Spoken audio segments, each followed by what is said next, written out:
अस्सलामुअलैकुम नाज़रीन, मैं हूं सलवा स्नैन और आप देख रहे हैं सूर्या न्यूज़ HD। आइए नजर डालते हैं आज की अहम।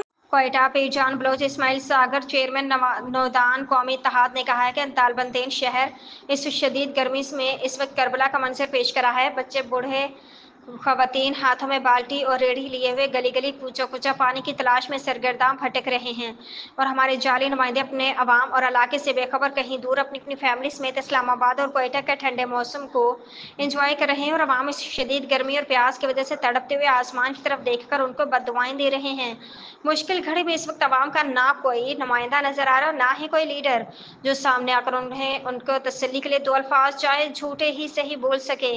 अवाम को कोई पुरसाने हाल नहीं, कोई मरे या जिए उनकी बला से। जाली नुमाइंदों ने पूरे जिला में इस वक्त फोकल पर्सन का नाम पर एक नया रिवाज बनाया हुआ है और पूरा जिला इस वक्त इन अनाड़ी और मफाद पर फोकल पर्सन के हाथों यरकमाल है जो सब कुछ अच्छा है का राग अलाप कर इक़्तिदार के मजे ले रहे हैं।